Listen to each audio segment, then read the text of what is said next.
So down here is the recirc line that's existing to the house.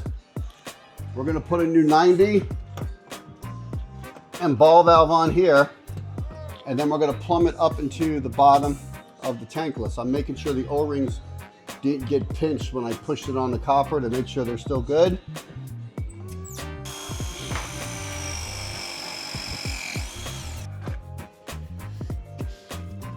So right now, we took a 50-gallon out and we're putting a tankless. We put 2 new ball valves on the top, put 2x4s on the wall, strap the copper to the wood so it doesn't go anywhere, and then we strap the tankless to the 2x4. So if there's ever an earthquake and the house falls down, my tankless is secured to the wall because we screwed everything to the studs. Now we're gonna take the blue tape off and we're gonna mount the tankless. But if you notice, we put 2 new ball valves on the top on the hot and cold. So while the homeowners use water, it don't backflush on us. First of all, you check for studs, but sometimes, I've had it one time, I drilled the 2 holes, and you had all these big fat electrical lines and all that stuff going right down the middle. So now I'm in there having to try to pry it apart to get a piece of pipe in there. What I usually do, and I should have done it, I drill my 1 hole out first, you know, of course the top is already marked, and then I drill the bottom hole in the sheetrock. Because if there's a bunch of stuff there and I gotta move it, you only have 1 itty bitty hole going through the stucco. I do the outline, right? And then I take the smaller drill bit and I go all the way around. Then I chip it out with a hammer and a chisel. If plaster is really thin, this will go right through it, and I don't have to do this. So as you see, I got my hole. Now I gotta cut the chicken wire out.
Explain to us the process on how you found us. Okay, well, we had a plumber come out to do the home inspection type of deal, and they were like, oh yeah, and, you know, our soft water was probably gonna do damage or whatever to our existing hot water heater. Not know if that's true or not, but anyway. But we liked the idea. We knew that our hot water heater was 10 years old, if not older, so it needed to be replaced, so we're like, we'll do tankless. So from there, I just went on Google, but mostly I did AI. I just did AI search, is like, who's the best tankless hot water heater company in Las Vegas? Your name came up. I had 2 companies come out. This company seemed the most legit because it actually talked about like permitting and stuff like that. So I won't mention any names, but anyway, so that's who we went with. And it was the lower price. Sweet. And then you mind me asking, so did you have any other companies before, like you said, or you just go straight to us? I always like make sure I have multiple companies come out just because I get a range of the pricing range. One was a little bit pricier, but it wasn't with a home inspection. It was just to kind of to fit the pipe that's there already. Just the gas line. Yeah, yeah. Oh, okay. So they not expand it to the larger pipe. So that quote was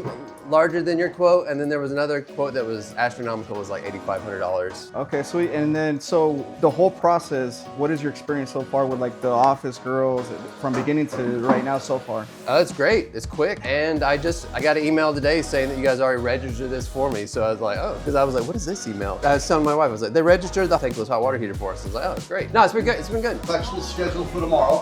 Oh, for tomorrow? Yeah. All right, so it's quick. Again, like having the unit registered for us, that was a surprise, and that was great. So a thing that took off my list. So yeah, all the little small conveniences were like taken care of, which is nice. When it comes to your neighbor or family friends, would you refer us? And if so, like, what would you tell them?